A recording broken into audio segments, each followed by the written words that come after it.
We're I have doing it some pretty live. crappy lighting. Welcome to Paraglidingtalk.com. I'm your host, Robert Michaels. Glad that you're here. You found the best place to talk about paragliding on Thursday nights. Paraglidingtalk.com. We've got Jordan Neidinger with us. He's in an undisclosed area somewhere hiding in his car. He might be sleeping in your front yard. He's on an adventure 24/7. He's an instructor right here in sunny Southern California. He's got all kinds of great stories and stuff that we can learn from. So chime in, hang out, pop some popcorn, and enjoy the show tonight. Paraglidingtalk.com. This show is brought to you by PPG Smoke.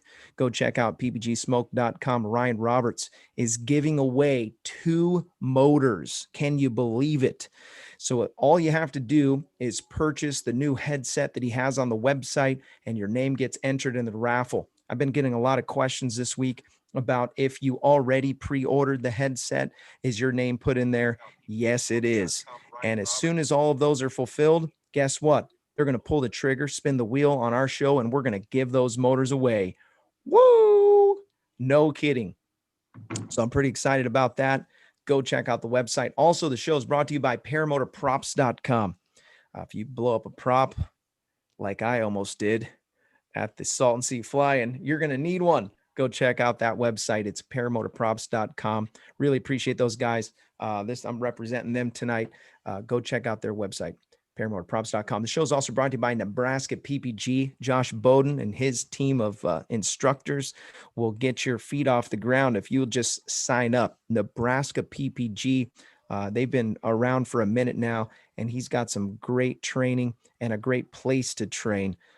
You can reach out to him. There's a link in the description for that. I do have some other special announcements tonight. We'll hold those special announcements for now, but I'm pretty stoked about this episode of paraglidingtalk.com. Jordan, did you just get in, or you're teaching? You're still at the training facility? We just wrapped up a day, had some guys going off the training hill, some first flights. So still kind of buzzing, right? Everybody getting their first flights, and it creates that energy. And Oh everybody wants to yeah. stand around and talk at the end of the day, socialize a bit. Yeah. You tell them, hey, listen, guys, I gotta go because I'm gonna be on paraglidingtalk.com right now. Oh You yeah, I snuck told them away. to jump in on our show if they want to. Nice. That's awesome. Well, it was great to see you at the Salton Sea for just a blip. I saw you for just a minute. You looked like you were on a mission, so I didn't want to stop you. But I saw some of your pictures, and you always have some great stuff on your Instagram. You can follow Jordan. There's a link in the description if you want to follow him, or if you want to reach out to him through his website. He's got some great instruction years under his belt, a lot of really good pilots that have been sent off the hill and with great training. So if you want to get some great training, this is the guy that you want to talk to. And actually, Jordan was one of the first people that I ever talked to when I got into the sport. I was on this crazed mission to self-teach, and he talked me off the cliff. And I don't mean that he trained me to fly, but he caused me to pause and think about what my decisions were. And he had some real common sense, and he didn't just come at me all crazy. You're psycho. Don't do that. He was very passionate about flying, and he knew that I was too. So he didn't pee in the sugar bowl, and he gave me some really good advice. And I've never forgot that, and I really appreciate that. I don't know if I ever told you that, but thank you for your careful selection of words during a very sensitive time in my life. So Awesome, man. I want to start off the show by asking you about, because we've already did a couple shows. By the way, go back. There's 3 episodes with Jordan on here, and you can go back and check those out on the website, paraglidingtalk.com, and then just go to the past episodes. He started coming on the show in the early days. So you'll find him if you just put in the search on the website, you'll find it. You can also do it on the YouTube channel. By the way, if you're first time visitor and your first time logging in, make sure you say something in the chat, because your name is being written down. It's going into the spinny wheel of Winnie things. And we give something away on every episode. Sometimes it's big stuff, sometimes small, but make sure you say something and in chat so your name goes in there. So glad that you're here. My first question has to do with getting your tandem rating. We have a bunch of guys in here that fly paramotors, and we have a handful of people that not only fly paramotors, but would like and aspire to get their tandem rating. And so I want to talk to you about that and kind of just set the stage for you. What can somebody expect if they want to get their rating, and what's the steps in the plan? Okay. Well, yeah, I did take on tandem administrator for OSHPA for Southern California. And even though I've been doing it for about a year, I've only gotten 3 requests to for anybody to go to tandem rating. But it's pretty much the same thing. The response I give is, it takes a little while to get out all of your mistakes in a sport like paragliding. If you're a daily pilot and you're focused on that progression of getting to commercial tandem pilot, then that's one thing, right? You're driving towards that goal. But if you're a casual pilot, maybe a P3, and you're just thinking, oh, it'd be nice to have this, that's a little different. If somebody's going the casual approach and they're just flying on weekends and they're not really driving towards that as an end, I'll tell them, okay, see me in like 5 years of experience, because that's when I think, reasonably, that a good pilot would have gotten out most of their issues. Sometimes we take long breaks, or we don't fly very challenging conditions. So there might be things that we don't even notice about our own skill level that aren't apparent in the first year or two of flying.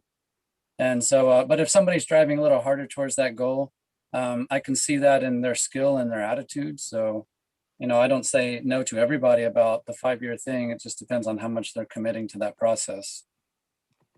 So you've seen guys that have come in before a 5-year period of time and said, "Hey, I think I'm ready." Uh, what are you looking for in somebody who appears to be ready? It's mostly attitude.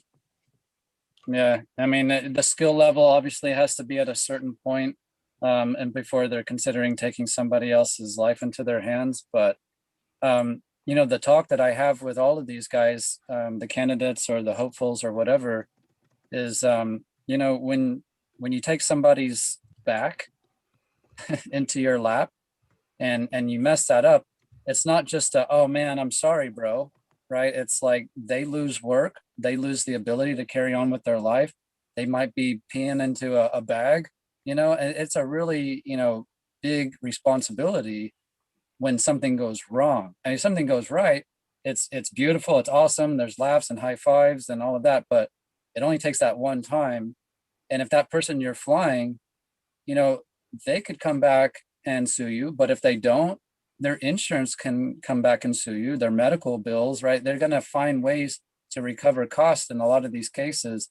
And so if it ends up in court, then you have these high dollar attorneys poking holes in your arguments, trying to figure out if your equipment was properly inspected, if your methods were adhered to, if you have safe practices, if they can make a case for negligence against you. So taking on the tandem pilot responsibility is more than just, oh, this is fun to share with my buddies or to make some money. It's like, what are you going to do if something goes wrong? How you keep yourself away from that situation at all costs? And that takes vision.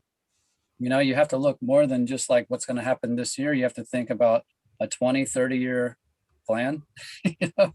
And it's pretty obvious through conversation, the guys that are just trying to get it done quickly so that they can be rock stars, or the ones that genuinely want to, build a business, share with others, and do it safely. Would you say that when you started, you got your instructor rating and you started, do you think you were ready, or do you think you jumped the gun? Oh, I was definitely ready. I was at about 5 years when I even considered that, and I was instructing on a daily basis for speed wings and paragliding, and I had a little bit of that under my belt, but certainly paramotor and flying and speed flying experience. And then when I finally did apply, and it was at Torrey, I asked them could they review me and see if I can get into the class. But I did feel ready. And I think that's why they hired me right out of that class, is because I demonstrated a level of maturity that was acceptable for that role. And my skills were there because I was flying mountains for like 3 years earlier. So, and to be honest, and not a strike against my wife or anything, but she was flying too when I met her. And she was like, oh, I think I might want to be tandem pilot. And I was like, well, how long do you think that's going to take? And she's like, oh, later this year. And I was like, well, didn't you start this year? Oh, wow. Right? Because that's how it goes. A lot of people, they have a few fun flights and they don't have any mishaps. And they're like, well, I'm this good now. But it takes a long time to figure out if you're that good or if it's just a bunch of lucky breaks. So I encourage people to take a longer road, a bigger picture approach. And the only distinction there is like if you're getting the T1, that's like the non-commercial. And that implies that you're just going to be taking other pilots and they understand the risk and you're not doing it for money. And so I'll hand that rating out a lot easier than I will a commercial tandem rating because that's, a bigger deal, right? So. Right. Have you ever experienced legal stuff or been around it? Obviously, I don't know that you personally have ever dealt with it, but have you heard the stories? Because I've been around now for 4 years, and I've been waiting. Just I've been pretty involved, hearing everything, and I've never really heard of legal action against. I guess maybe I did hear something about Torrey Pines, but I mean, it's very rare. What's maybe talk a little bit about those protections and what is it that we should be doing to make sure that we don't end up in a position where we can become vulnerable to lawsuits? Well, just to give you an example and without naming names, but this did happen, landing a passenger is on the ground, but still connected to the glider. Passenger rolls ankle and falls over, $80,000 lawsuit for the pilot. Ooh. Okay, that's nothing to do with what the pilot did. That's purely a misstep on the passenger's behalf, broke her ankle or whatever. And, that was placed squarely on the pilot. It took like 7-8 years to pay that down. Ooh. So that's the kind of stuff that you're stepping into if something goes wrong. And it gets worse from there, right? That was in a case that they couldn't even really prove negligence. You know what I'm saying? And they got that far with it. So imagine if like the lawyer who's paid to look for flaws finds a legitimate flaw. Yeah. And then you're really screwed. So, to avoid conflicts, legal actions and stuff like that, we have to prove that all of our gear was inspected, that our, credentials are up to snuff, and that we have a track record that proves that we're not running risky operations or taking shortcuts. And like I said, the whole thing that the lawyer's going to try to stick is a negligence angle on it. And that doesn't take a lot. All I have to do is find one thing and then kind of infer the rest, Great answer. Sorry for the kind of crappy questions, but these are things that roll around in my head. And I want to make sure that everybody is on the same page with what needs to be done. There is a tandem certification for free flight, and then there's a tandem certification for paramotoring. And I get the impression that the tandem rating for motors is kind of just popcorn, Cracker Jacks box type mentality. What do you say to the people that kind of just hand out this rating without due justice? Well, I think some of what you're saying is accurate on that. I do believe that they're supposed to maintain a tandem list with the FAA because that's what USHPA is doing for all the tandem guys on the free flying side. But I thought that the USPPA was maintaining a list with the FAA too. But as far as being handed out, it's understandable, right? Because you can operate a paramotor of a field. You don't need to be at a flying site with other people, other air traffic, and insurance requirements or whatever they carry for operating there. So I can see that there's a lot less checks and balances on the paramotor side of things just because of that flexibility to launch and land, in more places. I am glad that they gave us back the wheels, so that we can legally fly tandems with wheels. And as far as I know, like to be a tandem pilot, you have to be doing it under instruction, motors, without motors or otherwise, anything ultralight, you have to be doing it for instructional purposes.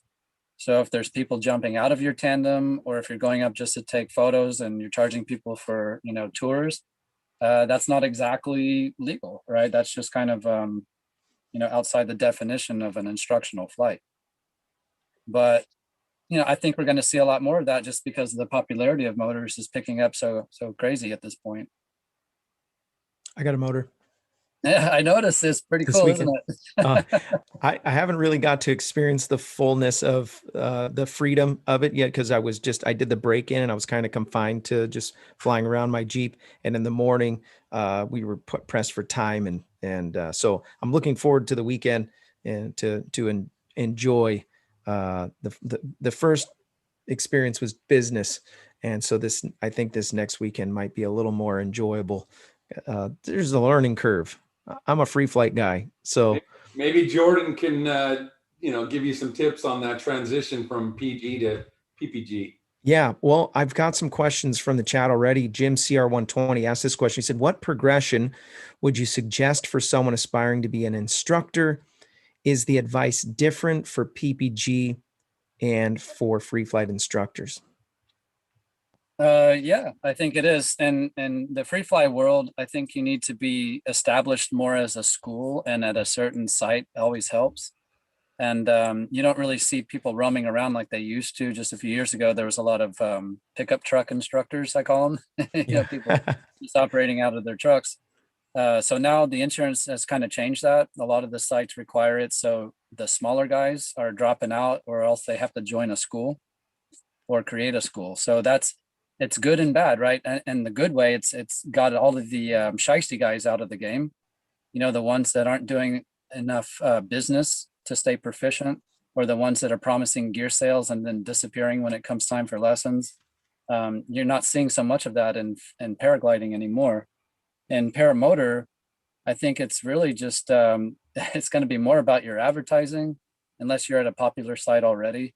And that's the thing about paragliding is if you're at a good site, then the business can come to you, because it's kind of one of the only places that can go to. So you'll have to probably garner more of your clients as a paramotor instructor. But there again, you have more freedom to do what you want, because you can operate wherever. If you get landowner permission to fly out of a field, you don't need to really follow anybody's rules except for the FAA, after that point. Right. So there was another question I wanted to get to, and I actually meant to read this different one. How much caution should someone who wants to cross between PPG and free flight? How much caution should someone who wants to cross between PPG and free flight? Can we just go for it? Should we proceed with caution? Your thoughts? can I elaborate on that just a little? Yeah, absolutely. Okay, so if you're going from paramotor onto paragliding, which is what I did, I was self-taught paramotor, and then I came out to California and started free flying. And it took a couple months for me to realize that I don't know what the hell I'm doing out here. I'm not good enough pilot to be flying, in this type of condition with this environment, the terrain and stuff. So I had to kind of step down. I was flying a B when I started motors, and I stepped down to an A in paragliding. And that was a big one. The other thing is just the humility that was there. It was unavoidable. I had to go through that stage of like, even though I've been flying for a few years in paramotor, I don't actually know what this canopy can do. I don't know how to recover it. I don't know how to, fly a ridge. I don't know how to do all these things that, these other guys are making look easy. So I would say, yeah, approach it differently, because you're looking for different conditions. And don't take your paramotor wing into a paragliding context, really, because things like headwind and glide performance and deflation recovery, I mean, that's engineered into a paragliding wing more than a paramotor. Paramotor is designed to be pulled under thrust. You're not worried about performance, just on glide, that type of stuff. So if you're gearing up for free flight, take it seriously and get gear for it, and then kind of become a disciple of it. If you have the opportunity, just live and breathe it. If that's what you're going to do, it's not one of those things you want to dabble.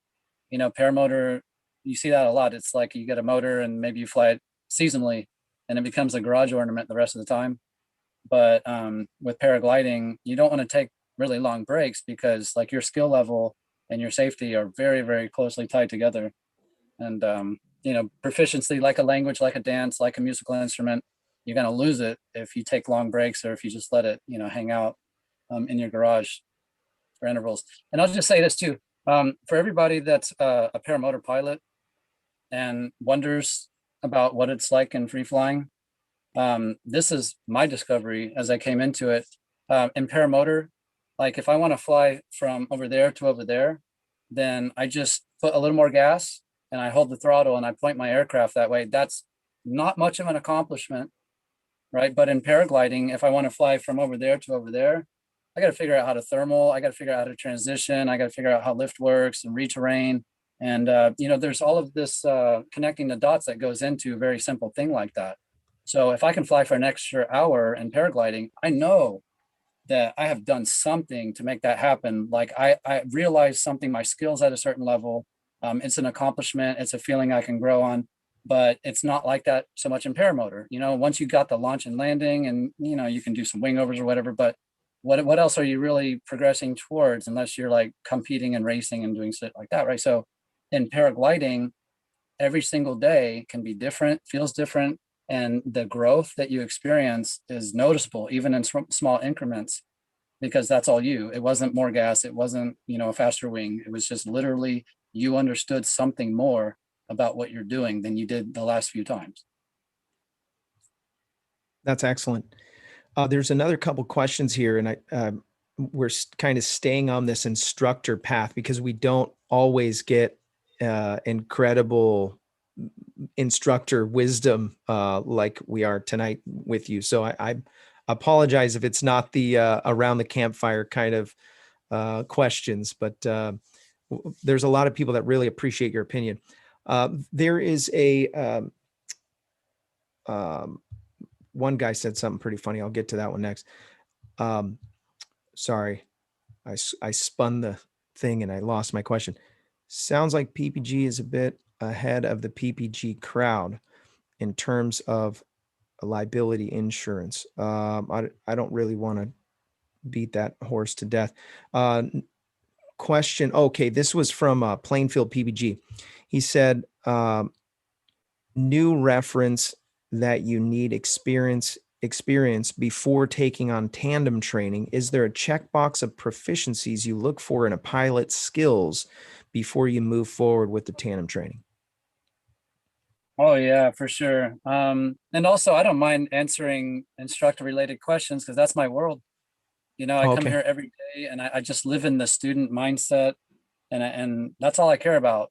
Like the part of me that wanted to be flying in the air, that kind of, it died out a while ago. And now I come here to see other people do that and to see them chasing their dreams and achieving. That's way more gratifying than like me getting another flight at this point. So, but anyway,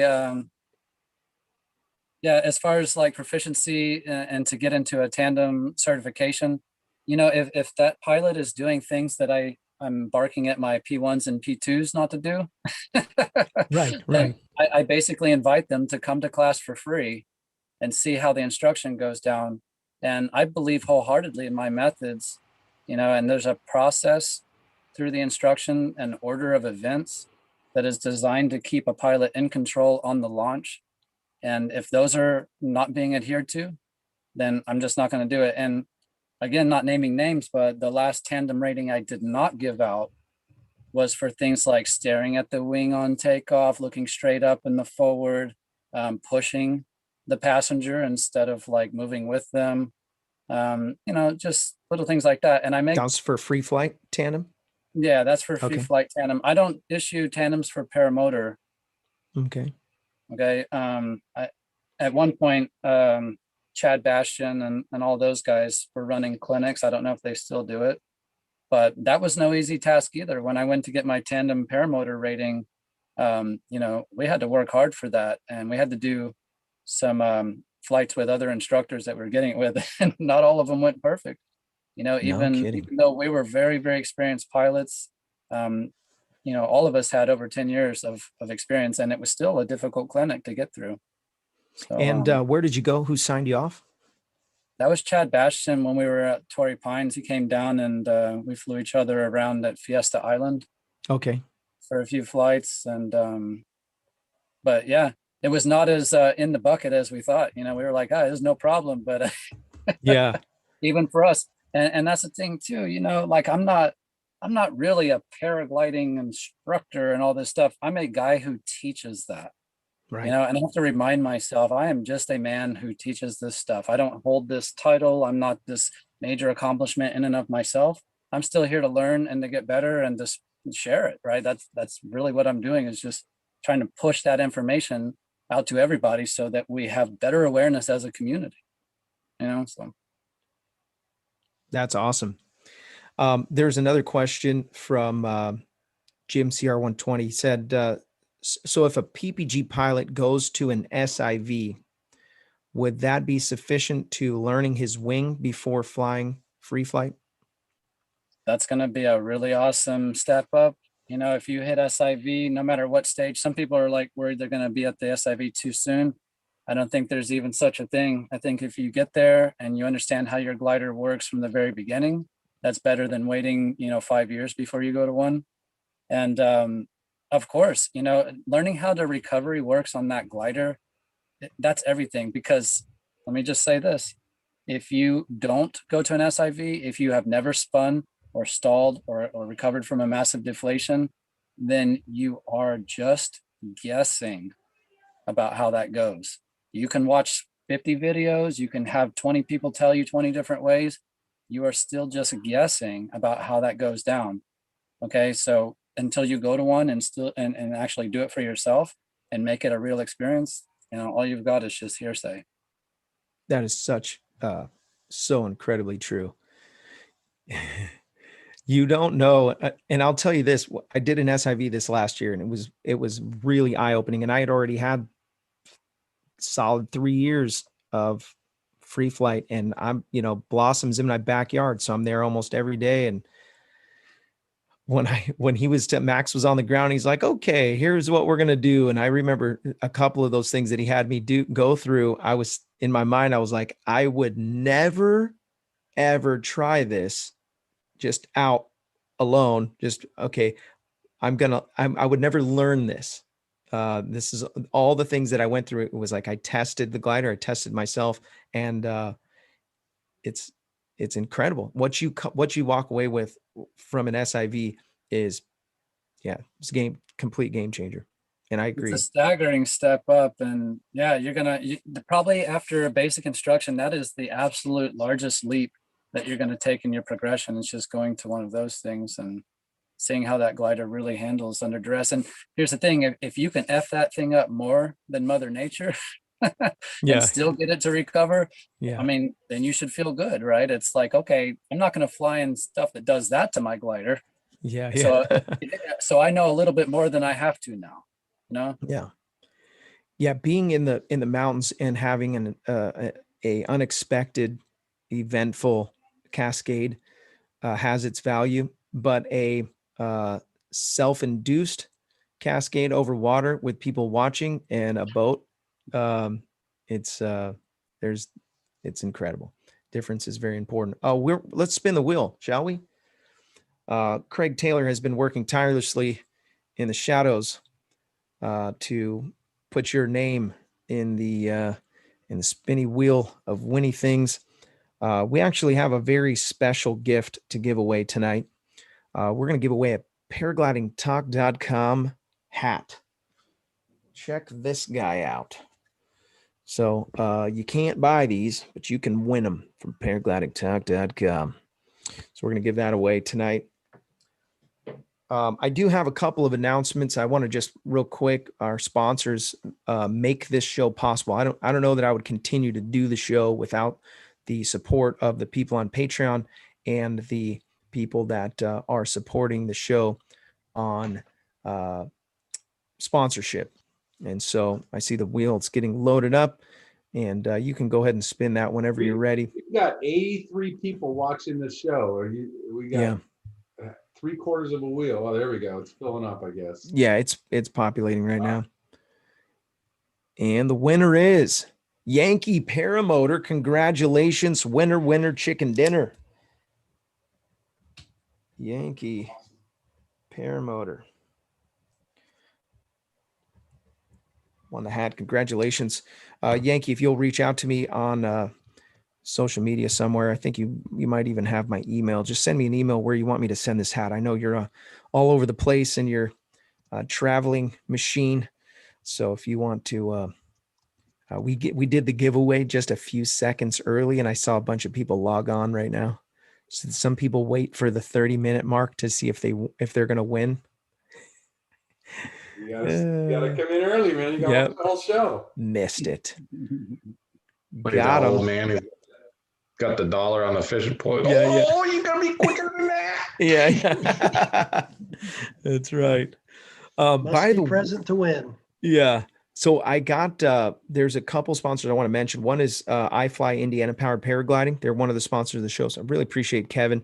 So if you want to reach out to him, his website's iflyindiana.com if you're trying to get some training. Also in the Lone Star State of Texas, the group there, they have a great training facility, and Ron Turan leads the charge on that. If you want to reach out to him, his website is lonestarparamotor.com. Really encourage you to get signed up with these guys and let them know that you were inspired by the show. I have a really cool thing. If you haven't seen this yet, we have a guy named John Adams who created these carved embroidery deals, and it's on it's a framed wooden thing here. Let me just grab it real quick. This is it here. And anyways, he custom made this for me and sent it to me, and I thought it was such a nice decoration. I haven't hung it up yet. I'm probably going to put it in my office. But if you want to get one of these, you can reach out to him on Facebook, and the link is also in the description. But if you want to just look him up on Facebook, it's JK Custom Carves. That's Juliet Kilo Custom Carves, and they're reasonably priced for a custom thing. Super cool, really nice. Also, yeah, somebody mentioned I've got a new sponsor, AMSOIL. So for your paramotors, two-stroke oil.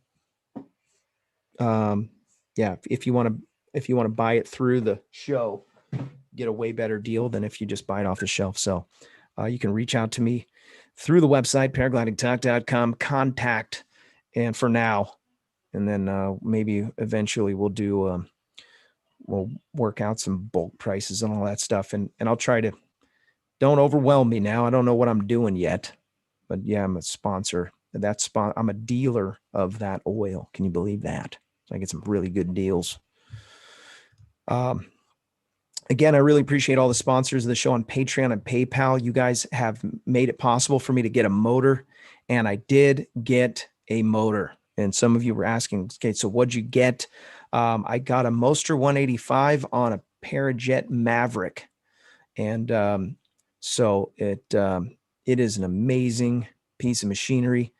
We did the break-in. We did all the foundation work for it. That was coordinated with Josh Bowden. He helped me kind of piece it all together and get everything that I needed. I had won a prop from Justin Fox, and because he did a giveaway on Paramotor Nation. And then there was another couple other things that I had to have in order to, it's not cheap to get into paramotoring. And I knew it was expensive, but I didn't realize how expensive. Gringo he broke a line, and he had to pay a pretty penny for that line when we were out in the Salton Sea. I know it's probably cheaper in regular time, but when you're out at the Salton Sea and you're far from everywhere, you got to pay full price. Anyways, I got a really nice setup. There was no possible way I would have been able to do that without everybody who's contributed to the Patreon, the PayPal, and all the super chat gifts that you guys have been giving. So thank you so much. Really appreciate everybody who's done that. You guys are absolutely amazing, and you made the dream come true. It took 3.5 years for it to come to pass, and I'm really stoked with what I have. So be prepared. We've got videos coming soon, and I'm super excited. So Jordan, I want to let's talk a little bit about let's do this first. Got a couple pair perspective. He said, the first episode we did with Jordan inspired me to become a PPG dirtbag. And he put a heart. That's a perspective one. If a guy, let's talk a little bit about this, because we have handfuls of guys that are aspiring to get into free flight. What can they expect if they're going to come and get free flight training with you? They've already got a paramotor, they've flown around a little bit, kicked some clouds, but they want to jump off the hill and they want to soar the air like birds. What can they expect if they come to you? That's actually one of my favorite students to take on. So if you're coming to me and you have a little bit of canopy experience and you've been in a paramotor, you're not afraid of being in the air, then let's go off of Crestline. Let's hook into your first thermal. I'll give you the toggles. You take it up, right? We'll work on that timing, that control, that input, that pressure that you need to be responding to. And the feeling of going up without a motor is absolutely incredible. If that's something that you've never experienced, or you just got like little bit of lift here and there, but you've never actually cored in a thermal, you've never actually shot up to cloud base and just see the earth drop away that quickly. That's what I can give you as a paramotor pilot. I can show you that experience. And through Tandem, we can make that happen on the very first day that you're there flying the glider around yourself. After that, then there's a bit of unlearning bad habits that come from paramotor into paragliding. So, we're working on launch again. We're working on line management, because a lot of our launches in paragliding are going to be on active conditions, gust and changes in wind direction on the top of mountains and stuff like that. So it's a little different than laying out, for a forward in a grassy soccer field. We have to learn a few things about managing that glider if it gets away from us while we're connected to it. And the safe practices, line management, and proper handling of gear, that's something that a lot of paramotor guys have to relearn in a paragliding context. Okay. Your first day, you can expect to do some ground handling? Well, if you don't have any flights under your belt, then yeah, we're going to go off the training hill a few times. But if you already know how to fly, then I'm basically going to send that student through their first flights on their first day. And we're going to get the approach. What in the military, you call that a FAM flight, familiarization flight.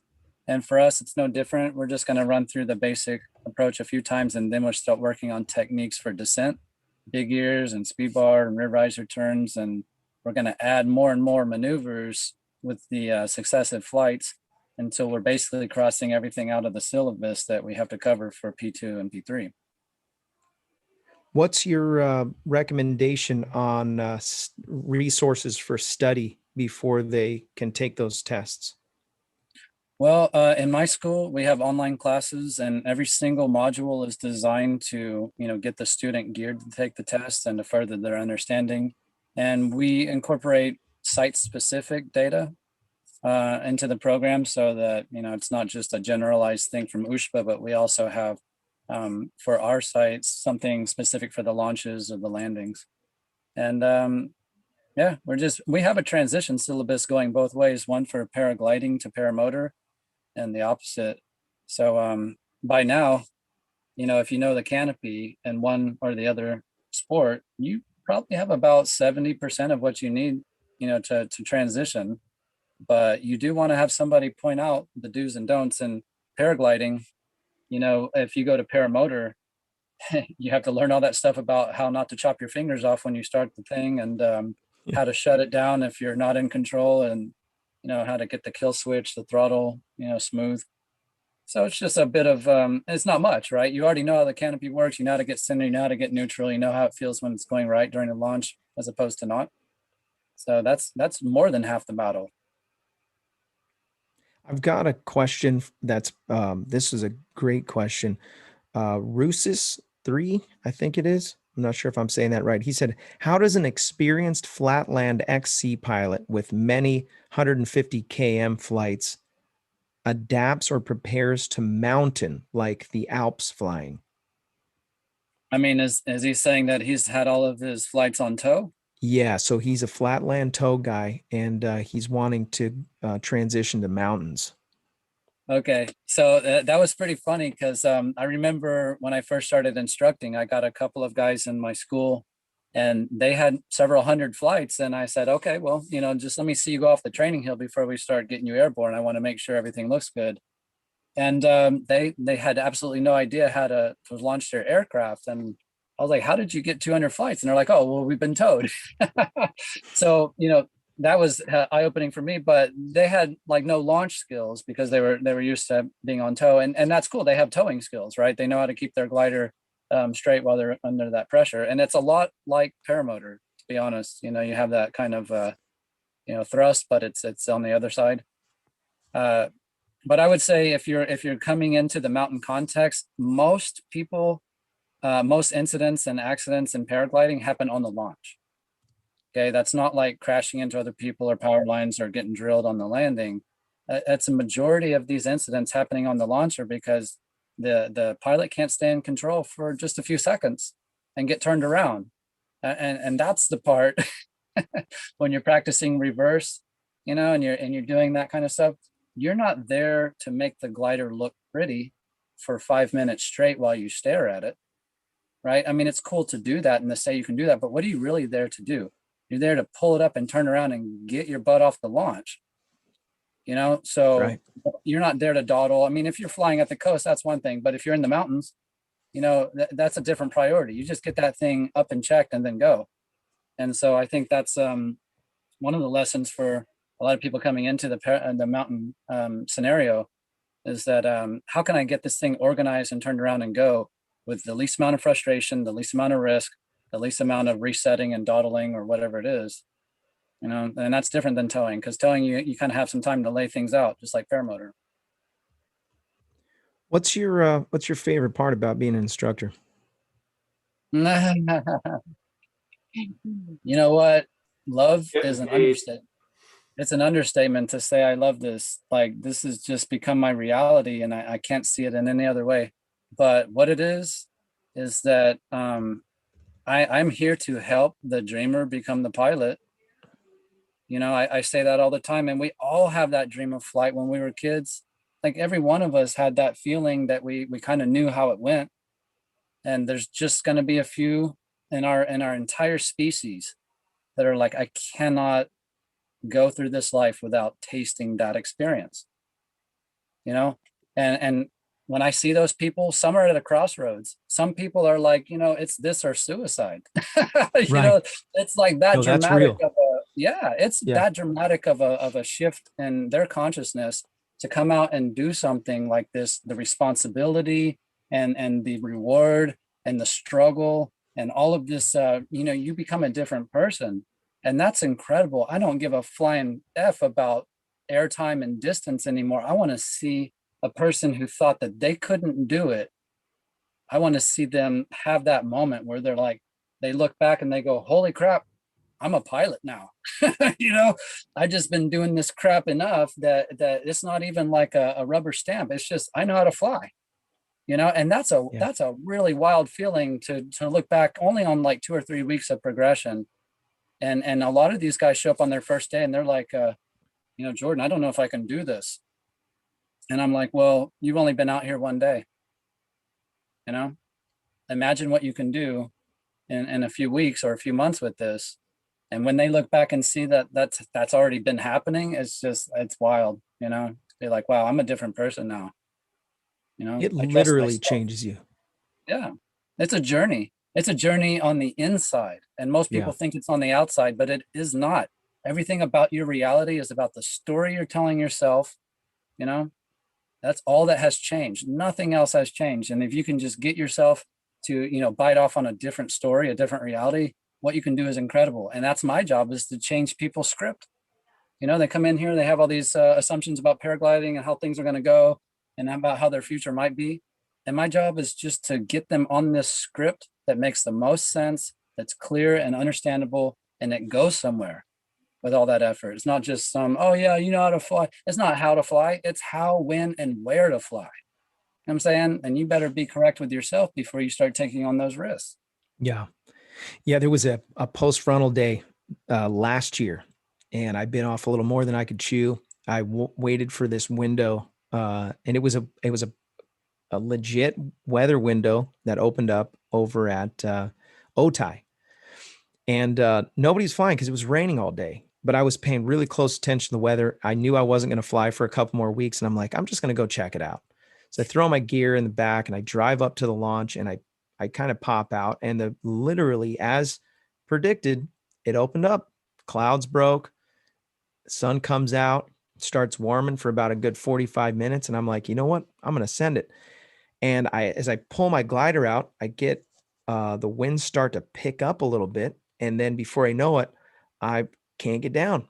And I'm getting pulled up into this pretty heavy gray cloud. And I'm doing the gnarliest wing overs and spirals to get down. And I would get down to just low enough to where I'm like, okay, I'm good. I should be able to, stuff a landing right here by the Jeep. And I'd get blasted again. And then within about 30 seconds, I'd be right back where I was. And in my mind, I'm like, gosh, this is crazy. Now, with all the experience that I had, it was completely under control. And, I don't want to say that I was, just up there. Yeah, hey, I just do this all the time. There was some moments of intimacy with the clouds. And I thought, okay, I'm going to have to get down. But had I been a brand new guy sending it, and I was by myself, very rarely have I flown by myself. You could find yourself in a predicament right there. And yeah, you never know. And I think you told me this when I first met you, is you don't know what you don't know.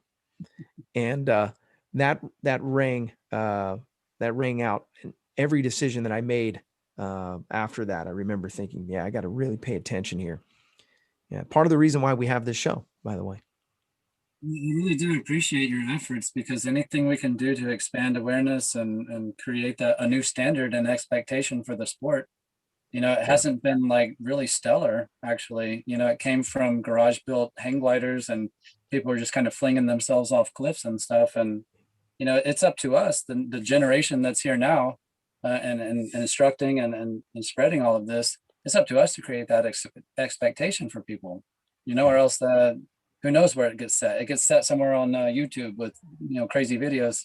But if we can compete with that on any level, who knows? If I can save one person from having a fatal accident because I instilled some sense of responsibility into them, hey, it's worth it. Yeah. I say that about the show all the time. I say, hey, if you're going to support the show on Patreon, it might be the price of a cup of coffee a month to support the show, but you might be teaching something to yourself or to someone else that watches. So maybe you don't even watch it anymore. I know tons of guys, they don't even watch the show anymore, but they still contribute because there's something we're doing good for the community, and everybody that's in the chat, everybody's watching. You guys are contributing, man. You're paying it forward, however you want to say it, and investing in the sport for the long run. This is not just a fly by night. I'm going to go and send it off the hill and what? No. This is a lifestyle. This is this is something that you can't even look at the sky the same.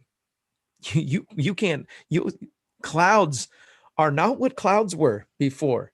Okay. I drive around and I'm like, oh, look at that hawk right there. Oh, that's a tight thermal. Oh yeah. That's about 3,000 feet. I'm pretty sure. Yeah, that's a good one. Climb rates. You're guessing climb rates and lapse rate. And we've got, by the way, go back and watch some of the first two Jordan Neidinger interviews if you want to learn some stuff about weather. Incredible wealth of knowledge with weather. Two more questions. One is from Jim CR120. He said, what are your top places to fly for beauty of it? Can you name 5 sites or so? Yeah, just because it's beautiful doesn't mean it's going to be interesting. I know that's weird, but Torrey Pines, right? Oh yeah. It's gorgeous. I call it the fishbowl because it's pretty, but you can't leave. Yeah. So it gets boring after a while because you're just going back and forth, but it's absolutely drop dead gorgeous. Don't worry, it takes years to get boring. Years. Yeah, that's true. As far as to leave. And a motor to leave. Yeah, and a motor to leave. That's right. Sorry, Jordan. Go ahead. But yeah, just in our region, like one of the best kept secrets in Southern California, I think, is right off of Crestline. If you haven't been there, if you haven't seen it, on certain days, it's like having Tory at 5,000 feet. Like it's that butter, it's that smooth. You can top land, you can drag your hands on the launch. It's all of that stuff. And it's Crestline, smaller. huh? Yeah, it's smaller, but it is absolutely a world-class site by any measure. You know, you get tons of airtime just by stepping off. You've got cross-country potential. You know, you can move up and down the ridges, and you can, when you get high enough, you can see two worlds. You can see the desert in the north, and you can see the valley and the ocean to the south. And you're really right there on the line between two different, you know, two different areas. What is your favorite place to fly from? Is it Crestline? You know, I don't even think that I think about flying anymore, to be honest. Yeah. Like it's just not a thing. Like there's, even when I'm flying and I fly with my students, I beat them down, you know, so I can coach them in on the landings. And I don't even remember that I flew. Yeah. You know, like that, there's just no part of me that's in that anymore. And All you know, business. and thank goodness I still care about like the progression of others, because I probably would just not even be in, you know, the sport. I'd be like an occasional pilot. But yeah, I call that like the first part of it was the consumer phase for me. You know, I want that airtime, I want to get better. It's all me, right? And I'm Yeah. climbing the ladder of me. And then in the second half of my career, it's like, oh, it's about those guys actually. I've already got what I want out of it. Let me help these guys get to the next step, you know, and that's been more rewarding than working on myself, to be honest. And I'm not saying like as a judgment thing, you know, if you want to be a cross country legend or acro or whatever, you know, that's an awesome pursuit too, you know. But it's just I had my fill at about 6 years of my own personal flying, and there was a transition. I remember even my buddy Billy Purdon, he said at Tory, he's like, dude, you don't want to be an instructor because you'll be standing down here on good days watching everybody else have fun. Yeah. And when he said that, I was like, oh, that's true. Like, I'm not ready for that. You know, I don't want to be standing down here on a good day. And for the first year, I was kind of like, oh, damn, it is a good day. And people were saying, oh, wow, it's awesome. I'm like, I don't want to hear that. Yeah. Right? Then, then after a while, then I was like, it's a good day. Get your butt up there, right? That was a new script for me. I was like, it's fucking awesome. Then get your butt up there. Oops, do I owe you some money now? Yeah, reel him in. He was doing so good. He avoided it about 20 minutes ago. It was 4 shows it took to finally get him. That's exciting stuff, though. I can't keep my lid. Yeah. You could tell how passionate someone is when, you know, you're driving to Crestline, which is what, 2.5 hours away, and you may just get a sledder and you know, you call it good or something, you got to drive home 2.5 hours. So sometimes we're willing to drive that distance. If you look at it, 5-hour round trip for maybe a half hour, maybe an hour or two of flight or something, you know. Have you done it, Gringo? What's that? Crestline? No, but I know where it's at. I've seen the videos. I'm trying to get Gringo to fly Blossom with me. Well, yeah, Crestline is just a unique experience. You pull up to that place and it's like any other park. It's got, you know, table there or a bench and, you know, just the thing, but you can fly out of it.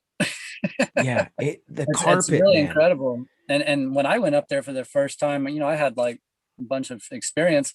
And when I was standing on that launch, it was just butterflies. I was like, wow, this is big. Like it is big. Way up here. 4,000? It's just under $5,000. Oh, wow. You know, and what's funny is when you're flying in butter conditions, it doesn't feel any different than Tory. It feels like you're flying in air that's 300 feet off the ocean, you know, but the view is different. Yeah, it's a stunning place. I've only seen pictures. I have flown Marshall, which is right next door, and beautiful views. You know my favorite place to fly? Elsinore. Oh yeah, it's pretty Elsinore. There. I had my favorite flight from Elsinore to Saboba. Oh, you did it? Yeah, I did it with no vario. Nice. No, you don't need a vario in paragliding. Okay? But I made a mistake, and it actually helped me. I think that's a whole different show, though. Yeah, it was such a cool sight, man. These guys this last year got up $10,000 or so, 11, 12 grand. And then they flew to the beach and they ended up in, I think, Long Beach. That's cool. Yeah. And they got some Elsinore is great a spectacular site, and that you did that trip, that's a major achievement, you know, for a lot of people to do on their first cross country. Like, it's a really good site for doing that because the convergence rolls over the valley for you. But Yep. it's funny, when I first went there, you know, they told me, they're like, hey, you need to catch this convergence. And I saw people talking, I was just milling about, and I missed my shot, and my flight was 6 minutes long. I launched and I looked up, I saw people like at 10,000, right? I was like, what did I do wrong? Yeah. And the next day I was so angry at myself in that situation. I came back and I was like, I'm going to get up there, man. I'm going to do it no matter what. Yeah. And I hooked in, I got that thing, and it blasted me up to 12,500 in like 6 minutes. And I was like, for the first time, I was scared. Yeah. I was like, no, that's enough. Like, I'm done with this experience. And like, I was brushing clouds, you know, and I was just like, this is too much of a good thing right now. You know, but that's an incredible site. Yeah. It sucks that there's no landing zone, like no official LZ. Yeah. But somebody needs to buy that up. All the hippies talk about it, but it never happens. Well, congratulations, man. That means you really, really understand something about flying if you can transition the entire valley. That's like 35, 40 miles, depending on 35 miles. Yeah. It was a really fun flight, and it was very challenging. Not everybody made it. Even some really, really good pilots that day decked out. And the hardest part of that flight was getting an Uber back. There was no Ubers that day. And I actually had to phone a friend, and he came and got us. He actually lives in Moreno Valley, so it worked out for us. Well, I call that connecting the dots. You know, you're putting something together. Longer, higher, and further flights are a result of you putting all of that together in that moment. Yeah. Well done. Super fun. If you have other questions, we're almost out of time. I can fire off maybe 2 or 3 more. So thank you guys all for logging in, by the way. Go check out Tori's website. They're a sponsor of the show. The Tori website is flytori.com. Maybe you want to get some instruction from them. They have a great place to learn, and maybe you just want to come take a vacation and come and hang out with us.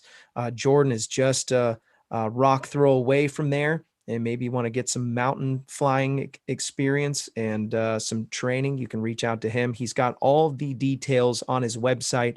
The website is in the link in the description, and you won't be disappointed. He's got some great stuff on there, great resources, and just a wealth of knowledge. Support our local training sites. Support these guys. Sometimes it's feast or famine. But Jordan has survived all the storms, and he's still around to tell the story. So if you can support him in any way, you want to get some training, it's a great place to do it. Also, this show is brought to you by Resurgence PPG. And if you're interested in supporting our men and women of uniform, you can make a tax-deductible donation to resurgenceppg.com. And by donating, you're sponsoring those who have put their lives on the line for our freedom. So reach out to Todd Scandrett at resurgenceppg.com, and you'll be supporting a great cause, and you'll enjoy it. The website is great, and the people are great. Go and support them. Did I miss any really good questions, guys? Jim is a little short of questions. No, I'm just kidding. He's got 100% of the questions. He's always good. He's good reliability here. One of his last questions, and I think it was asked twice, maybe by somebody else. Question for Jordan: have you done any free flight overseas? Anywhere? Anything to be recommended there? Free flight overseas? No, nothing extreme. Like, we've been down to Mexico a few times, and around one of my most notable flights was paramotor. When I first started, I had really no idea what was going on, but I was committed to have my first adventure. So I went to Walmart and I bought a crate that would fit the motor. I shoved all the parts that I could, spare parts, spare prop, everything I could into that crate, put a lock on it, and I shipped it down to Belize in Central America. And then I jumped on a plane with my canopy, flew down there, met the box, rented a truck for $1,500, spent 2 weeks flying around in the Mayan jungle, the ruins of Zunantunich and all that. Oh, wow. And that was one of the most incredible experiences that I don't think I would have seen in paragliding, because there wasn't any sites down there. but it stuck in my mind forever, you know, just being able to do that with this aircraft that you can put in a box and go anywhere that you want. And paragliding is easier because you don't need a box. You can just throw it in a bag and go where you need to. But yeah, I think if I could take my pick though, I definitely want to hit some more of those coastal dune sites. Are super fun. I like that kind of flying, that proximity flying. Oh yeah, Wagga. Where do you go? Where do you go now? To what? To fly? Yeah, to do some Wagga, some proximity flying. You know, I just fly these cliffs here at the site. Sometimes we get prefrontal conditions, and it's pretty crazy. Like you have to stay under a certain altitude, or else you'll get sucked back. But you can fly on the ridges, a bunch of orographic lift, and you fly for hours at like 300 feet, which is pretty awesome for a mountain site. You don't normally get those conditions. But yeah, what I'm looking for now is a little bit more into the paramotor side of things since we're in the winter time. So I've been checking out Apple Valley and all the places in the desert to go. We'll probably be seeing each other more and more. Were you nice doing tandems at Salton Sea? Yeah, I just picked up a paramotor trike from Air Paramo, and I've been in love with that thing. Like I looked at a few different models, and I like how it folds up and you can shove it into a minivan like I have.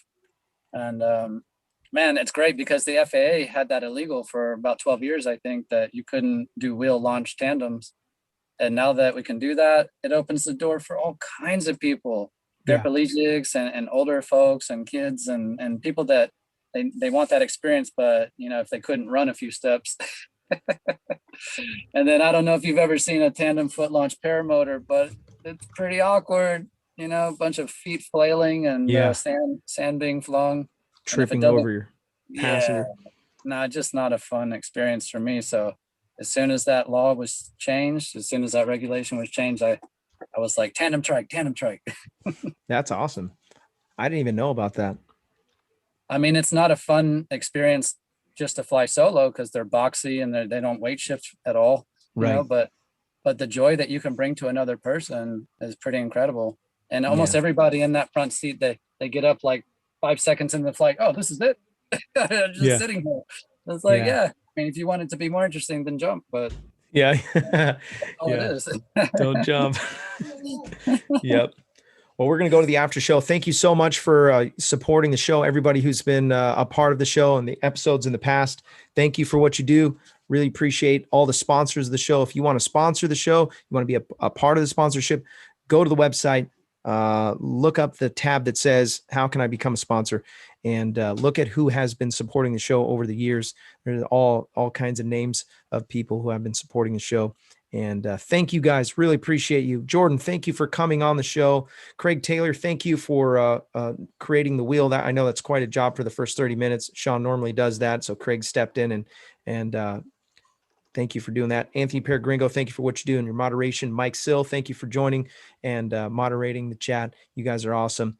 Thank you again. We're going to go to the after show. If you want to be a part of the after show and you're a Patreon supporter or you're one of the PayPal or Super Chat supporters, you just put your email in the description there, and we will send you an invite. You can hang out with us in the wonderful paraglidingtalk.com after show.